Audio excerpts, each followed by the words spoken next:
آپ دیکھ رہے ہیں آئی اے کے نیوز۔ راولاکوٹ میں ممبر الیکشن کمیشن فرحت علی میر کی صحافیوں کے ساتھ گفتگو۔ سپریم کورٹ کے فیصلے کے مطابق 30 نومبر سے قبل بلدیاتی انتخابات بہر صورت کروائے جائیں گے۔ دیکھتے ہیں خورشید بیگ کی یہ رپورٹ۔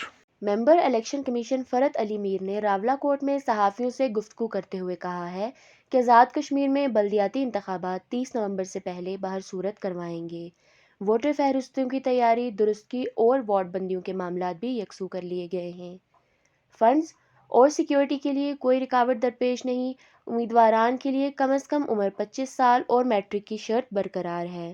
عوام الیکشن کی تیاری کریں۔ جن لوگوں کا ووٹ درج نہیں، ابھی وقت ہے وہ اپنا ووٹ درج کروائیں۔ وارڈ بندیوں دیگر مسائل کے حل کے لیے بھی الیکشن کمیشن کے دفاتر میں رابطے کریں۔ الیکشن کمیشن نے خود مختلف اضلاع میں جا کر لوگوں کے اعتراضات سنے اور ان کو یکسو کیا ہے۔ ان کا کہنا تھا کہ میڈیا عوام میں شعور و آگہی کے لیے اپنا کردار ادا کرے۔ قانون سازی کرنا حکومت کا کام ہے۔ اگر موجودہ انتخاباتی سسٹم میں کہیں کوئی کمی کجی ہے تو اس پر قانون سازی کر کے تبدیلی لائی جا سکتی ہے۔ الیکشن کمیشن کا کام الیکشن کروانا ہے، جس کے لیے ہم نے مکمل تیاری کر رکھی ہے اور سپریم کورٹ کے فیصلے کے مطابق انتخابات بہر صورت کروائے جائیں گے۔ تازہ ترین خبروں کے لیے دیکھتے رہیے آئی اے کے نیوز۔